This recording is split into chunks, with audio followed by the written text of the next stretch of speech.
Welcome, Libra, to your in-depth weekly forecast for week commencing the 16th of February for the ascendant, the sun, or the moon. I'm going to share with you, first of all, the themes of the week, and it's a blockbuster.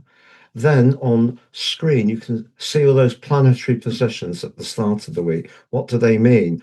I'm going to share the context of those, then unpack the developing influences as the week goes on, frame by frame, in clear detail, to give you a picture of what you can expect.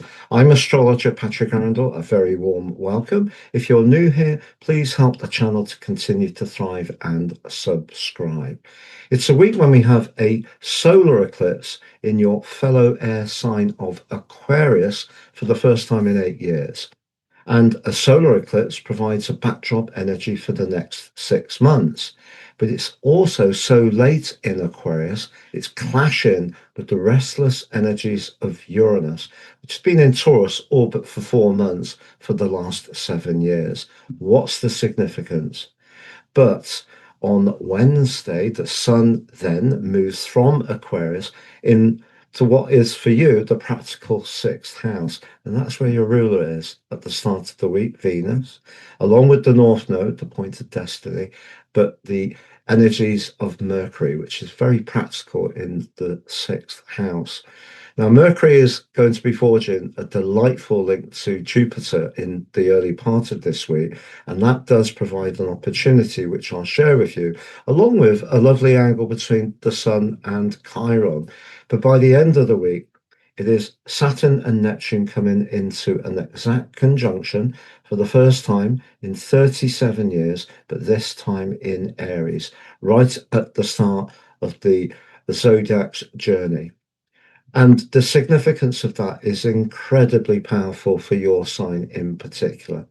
So on the screen, you can see we'll look at the position of the luminaries, first of all, the moon and the sun in your fifth house. Now, Aquarius energy for you can be fun, playful, creative, passionate, social, and even flirty. But you can see the moon is pretty close to the potent energies of Pluto.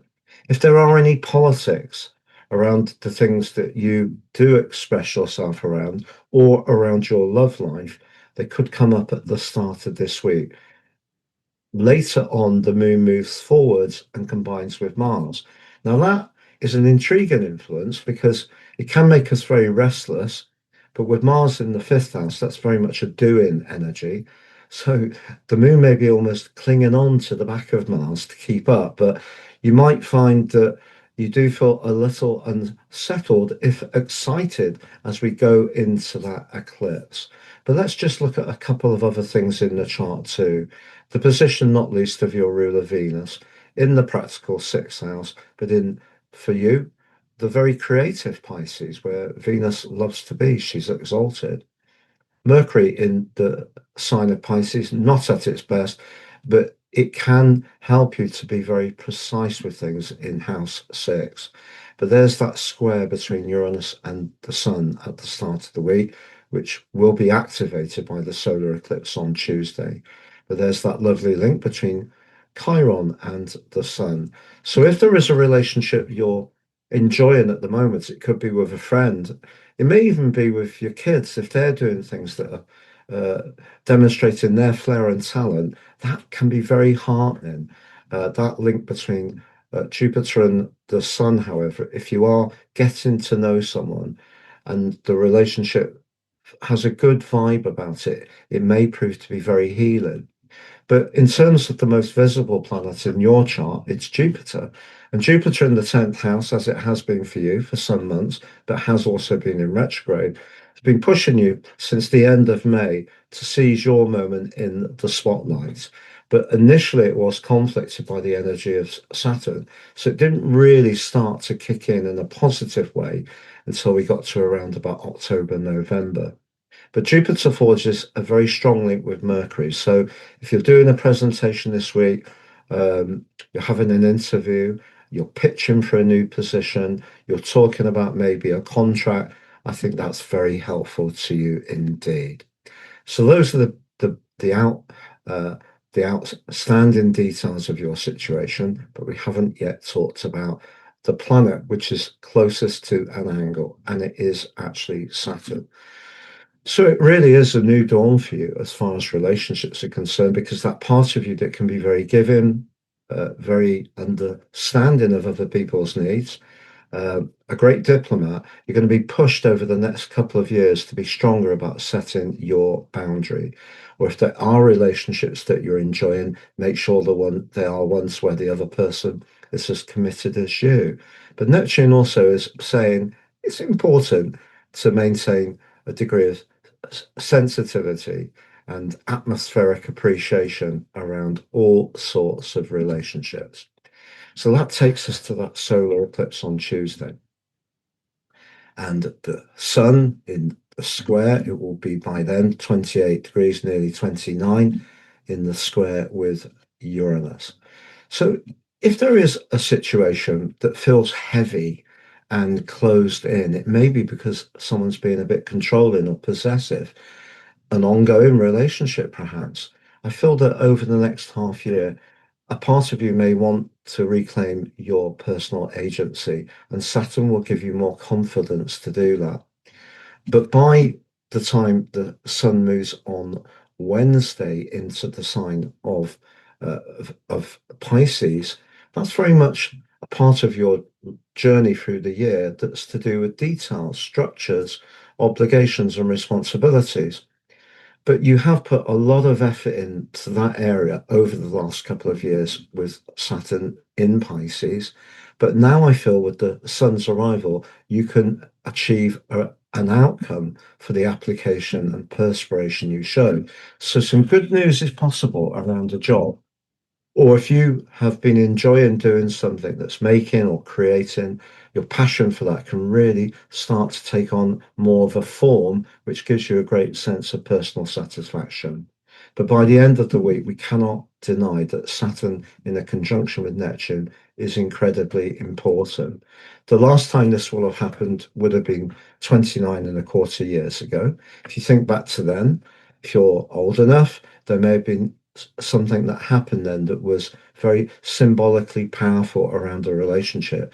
It might not have been an ending.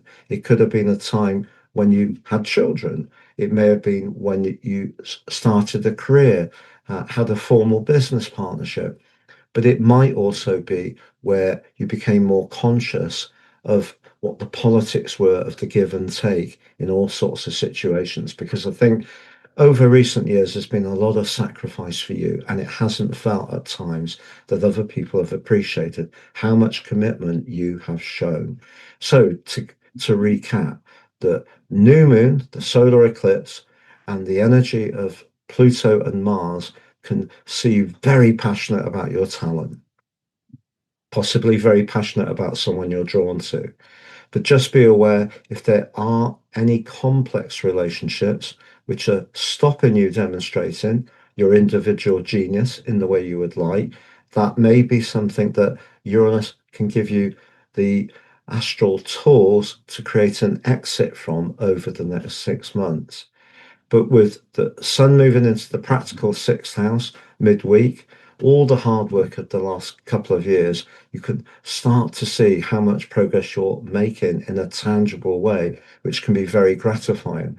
And with the wonderful link between Mercury and Jupiter, a very pleasing conversation can happen this week, which does have some kind of deep beneficial outcome. But by the end of the week, for sure, it's about you being much more conscious of your value. When you give to people, you can be so obliging and aware of their needs. But if it has become too much one-way traffic in certain involvements, it's time to pull up the celestial drawbridge a little bit and know when to say no. There's a lot of activity at the end of this month, Libra. On the screen, I'm showing your monthly forecast for Libra. Please watch that because, particularly around the square between Mars and Uranus, that's quite turbulent in the last week.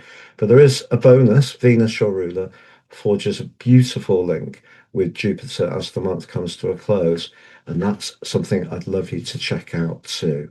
And also, if you'd like to take advantage of my offers on my printed charts, you can get your personal forecast for 12 months from the time of order, plus your life roadmap, and apply Astro 26 at the checkout and get 50% off. If you're interested in soul or karmic astrology, you can order your draconic forecast and chart and get 50% off by adding Draco 26 at the checkout. Take care, all the best, and goodbye.